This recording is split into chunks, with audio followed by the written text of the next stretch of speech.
There's a subtle ache in hearing "I miss you," not for the words, but for sensing it's the access they crave, the quiet door you once left ajar. That moment hits hard when you realize what missing often hides in relationships. It's rarely about your core self. More times than not, it's about the entry you provided to comfort, status, or just a reliable escape from daily grind. This pattern isn't some outlier in how we connect. It's embedded in modern bonds, especially amid endless apps and curated online lives. Picture it like this. You link up with someone in Seattle, sharing coffee runs that ease their work stress, while you get that sense of being essential. No grand tale, just a simple exchange that feels right at first. It begins innocently, as these survival tactics often do. In a fast-paced North American routine where jobs demand everything and friends scatter, we gravitate toward these unspoken utilities. One becomes the gateway to what the other needs: a vent session after a bad day, a +1 for events, or steady texts to ward off quiet nights. This dynamic holds through quiet pacts. You offer your time and ear, gaining a feeling of purpose in return. It masquerades as warmth, fueled by habits like shared memes or weekend hangs. But at its root, the connection thrives on access, not deep soul ties. Why does this setup feel essential? In places like Toronto or Vancouver, where independence is key, yet isolation creeps in, securing that buffer makes sense. It's a shield against the unknowns, a rough week at the office, family tensions, or the void of swiping left again. We nurture these ties not for pure affection, but for the stability they quietly deliver. The facade cracks when that access ends. Suddenly, the "I miss you" arrives perfectly timed after their world wobbles. Strip it away, and it's not yearning for who you are. It's the void left by lost emotional access in modern dating. You feel it in the pattern, resurfacing when backups fail or stress peaks. This shifts the old idea that distance always sparks true fondness. Instead, it uncovers how much missing stems from reclaiming what slipped, a territorial pull. Typical advice glosses over this, chasing quick fixes or blame games, missing why these illusions persist. They miss the access, not you, because in low-key transactional love, that's the real anchor. It plants a deep doubt. Is your value linked to what you give, not your essence? That unspoken sting hides in late-night thoughts, rarely shared even with close friends. Yet, it's no defect, it's how we adapt. In urban hustle from coast to coast, this forms in those early sparks, blending convenience with spark. It endures via subtle shifts, drawing near when access wanes, easing back when it's locked in. Necessary because voicing raw needs feels vulnerable in a self-reliant culture. So we weave it into bonds, turning connections into quiet gateways. The outcome? A network of emotional transactions, where "I miss you" signals access denied heartbreak. Spotting access-based missing in relationships changes how those words land. It peels back the layers, highlighting the difference between genuine missing and utility loss. In that light, the pattern emerges clear, not as malice, but a response to life's uncertainties. How to break access dependency cycles? That's yours to reflect on.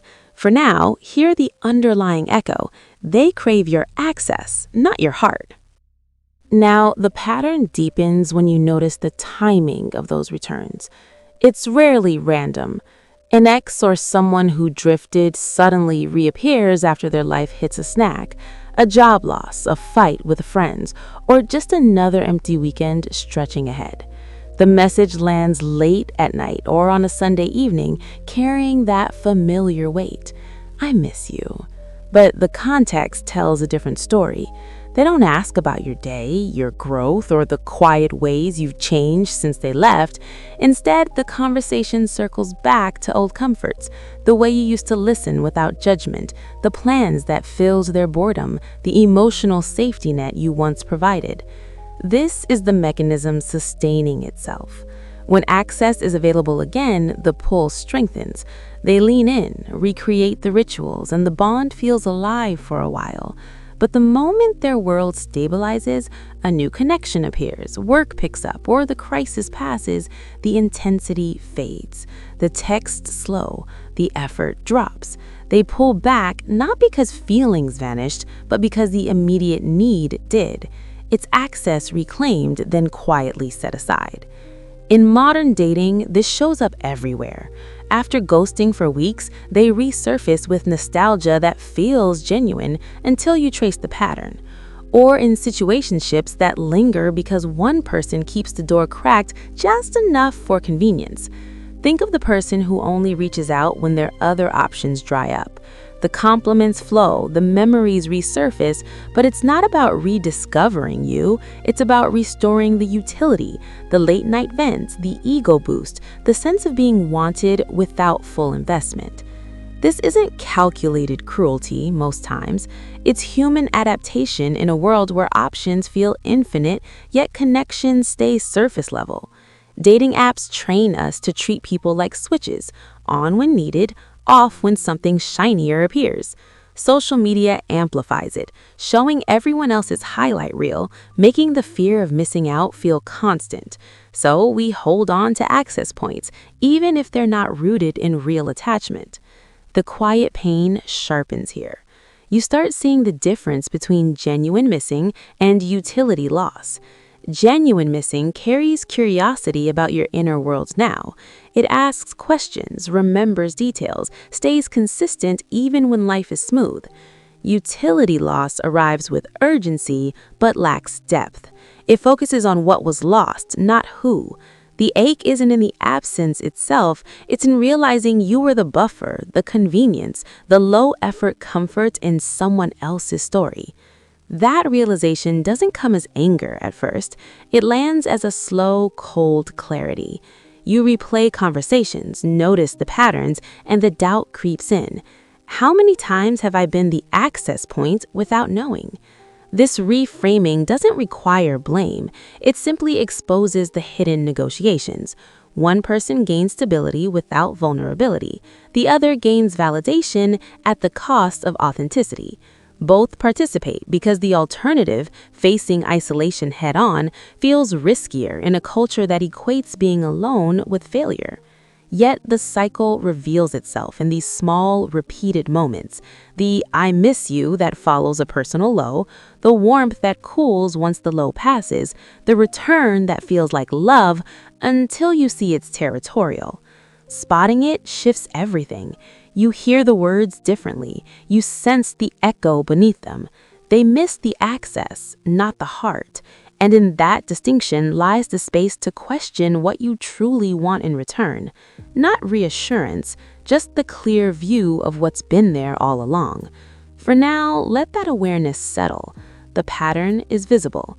What it means for your own connections is yours to carry forward.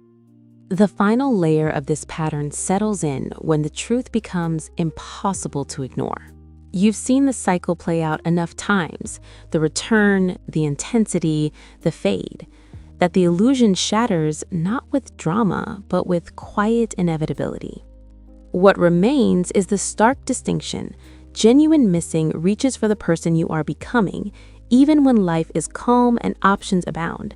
It lingers in small, consistent ways, checking in without crisis, remembering the details that matter now, staying present when there's no immediate gain.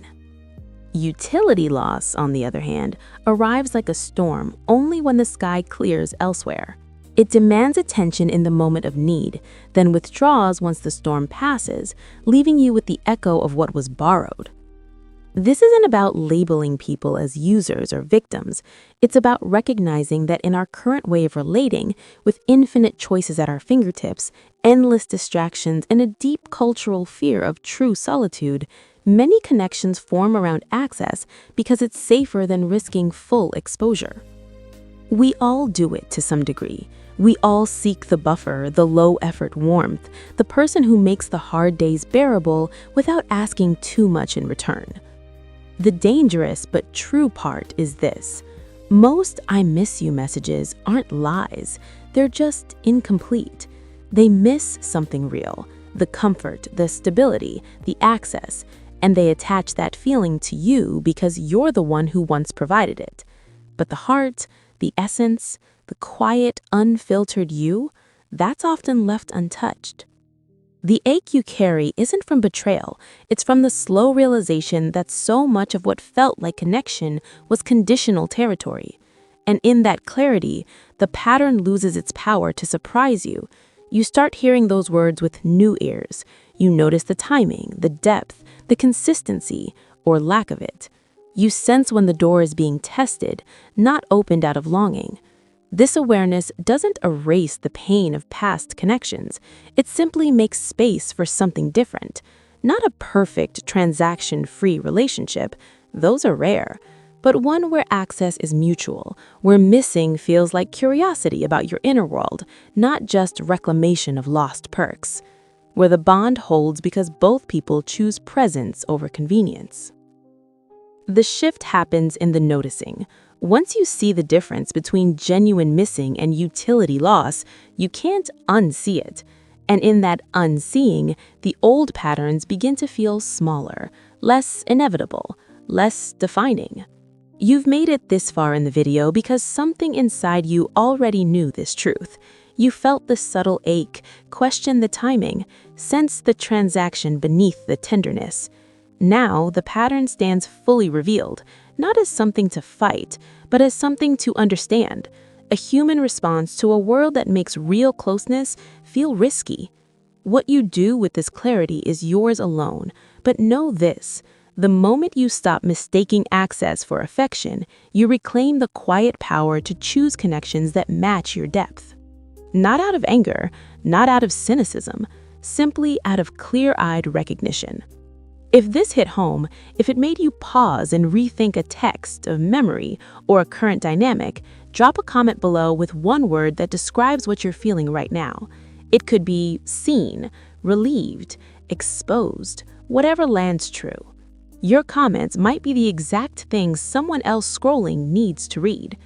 And if you want more breakdowns like this, calm, unfiltered looks at how we really relate, hit that subscribe button right now. For My Ex is where we unpack the patterns most people whisper about. Turn on notifications so you never miss when we go deeper. Share this with someone who's been through the same cycle because sometimes the kindest thing is helping them see it too. Thanks for staying till the end. You already know what comes next. See you in the next one.